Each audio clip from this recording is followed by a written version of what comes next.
Hi everyone, I'm Ben, and in this video we're covering Law 8 of the 48 Laws of Power. Make other people come to you, use bait if necessary.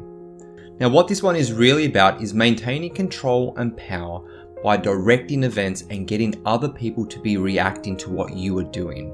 While you are dictating and directing and taking the initiative, the other person is spending all the time reacting to your moves, responding to what you've just done. And while they're doing that, they're not able to implement their own plan. They're reacting to your plan, the one that you are putting in action, the one where you are imposing your will on the other person, and the other person is trying to work out what to do with your latest move. Now there's two key reasons why this is important. The first is your opponent will be spending all their time and energy responding and reacting to what you are doing. This will tire them. It will mean that they are unable to implement their plans and force their will upon you. It's like when you see in a boxing match that you have one person throwing all the punches, the other person is forced to cover up. They aren't able to implement their plan. What's happening is that they are on the receiving end of someone else's plan. The other person is dictating the speed of the match, what the other person's having to do. And what this means is that the person getting hit is being forced to cover up. They are losing energy. They're constantly just having to react. And this puts them in a very low power position. They are being controlled by the other person. The other person is wearing them down by implementing their plan. They're being drawn into the other person's idea of what they think should happen in this event. And that's exactly how it's playing out. You see this in business as well, that people will get in yelling match having been baited into doing something, and they will spend all their time and energy responding and retaliating and losing entire focus of what they were actually originally planning to do. What's happening here is they are being controlled by the other person, but they haven't realized the bait has actually got them responding and reacting. They aren't doing any of the things they actually wanted to do initially. They are playing the other person's game, and this is a very, very big mistake. The second reason why this is important is all around the home ground advantage. When you lure someone to come to you, you bring them into your territory, your environment, a place where you are comfortable. You know the lay of the land, you know how things work, everything is familiar, and it's a source of power for you. For the other person, it's the exact opposite. Everything is unfamiliar. It's like when you go into a negotiation. If you have the person come to your office, the other person doesn't even know where simple things like the bathroom is. You have the home ground advantage. Everything is working for you because you have lured that other person to you. That's why it's always important in negotiations or in important meetings, you do things to own the space that you're going to be operating in. If you can't have the person come to you, you want to go to the location early, get comfortable, make that space yours. You want people to then be coming in to your space, the space that you have owned and dominated. When you go to a meeting room or in a negotiation and people are already there, you feel in a very low powered position. You definitely feel like you are going into their space. You're trying to work out where you need to sit, where everyone is focused on, where the bathroom is, can you get a glass of water? Everything feels foreign. This adds to the nervous energy that you're already going to be feeling and puts you on the defensive. Everything is unfamiliar and you are now in a state of reacting. You want to avoid that. You want to make sure that you are in spaces that make you feel comfortable and powerful. On your home grounds, you are calm and collected and ready to fall on your opponent like a thunderbolt. So there's two important things to think of when applying this law. The first is being the master of your emotions. When you are emotional, you are prone to reacting. You are easy to bait into doing things that you don't necessarily want to do. You become passionate and aggressive, and you think that this means that you are the person controlling the situation, the person in a more powerful position. But when you are in these high emotionally volatile states, you are easy to manipulate. It's like when you see people out on the town, having a great time with their friends, maybe they've had a little bit to drink. They're feeling strong and powerful in their environment.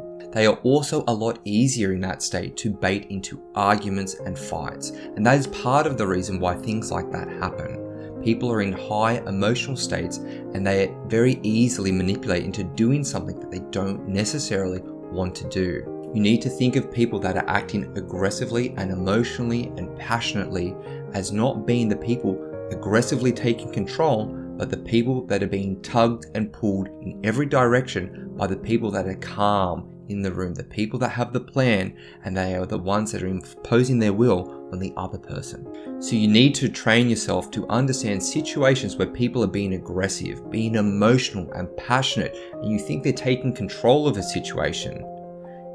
If they are relying on those emotions, they are most likely being manipulated by someone else in the room, the person that is calm, the person that has a plan and is the one that is implementing it on that person, being aggressive, emotional, passionate.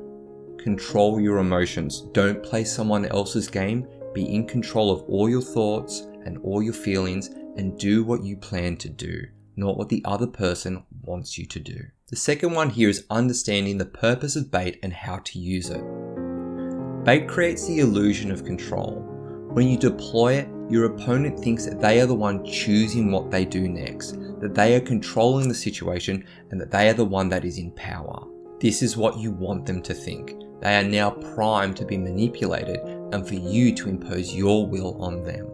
The importance of bait has been well understood throughout history, and one of the prime examples is to think back hundreds of years ago to the Mongol Empire. One of their most famous tactics was the false retreat. A Mongolian army would be engaged with their enemy up close, in the thick of it, and then suddenly they would start pulling them back a little bit. Now their opponents, thinking that they're finally getting one over, the famous Mongols, would lean in further. They would think they would need to push their advantage, and the Mongols would pull back a little bit more. And the opponents would lean further in. They think this is it. They're finally going to be the ones to defeat them. And then all of a sudden, the Mongols break into a full retreat.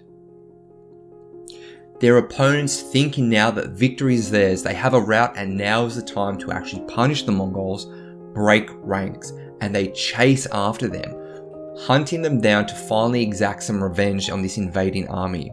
And they chase and chase and chase all the way into a Mongol trap, where they have tens of thousands of horse archers waiting for them. This is what can happen when you deploy bait and use traps, that someone thinks that they're actually getting the upper hand, and the whole time they are playing right into your hand. The next part is working out what the right bait is. This is where you have to be a little bit more strategic and understanding your opponent. What are their sore spots? What are the things that they get emotional about or could be enticed into an outburst? You want to think, what are the things that increase their emotional state? Because these are the things that aren't going to get them thinking, it's going to get them reacting. And that is when you pounce. When you combine these two together, you want to be the calm, cool, and collected person in the room, the person that has control of their emotions, but is laying traps and bait for the other person to get frustrated and emotional and angry and be in a perpetual state of reacting to all the plans that you are implementing, while you are sitting there directing and controlling events from a very powerful position. So to wrap this one up, Law 8 is all around controlling and directing events by having your opponent be in a perpetual state of reacting to your moves. Now the reason why this is important is, one, when your opponent is spending all their time and energy reacting to all your moves, they aren't able to implement their plan, but you are able to implement yours.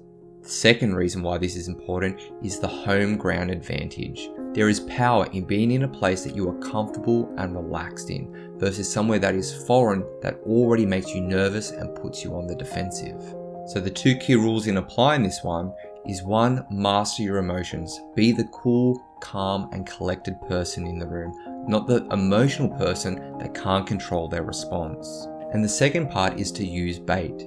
This is the tool that allows the other person to be tricked into coming to you the whole time while they think they are in control, you are actually in control.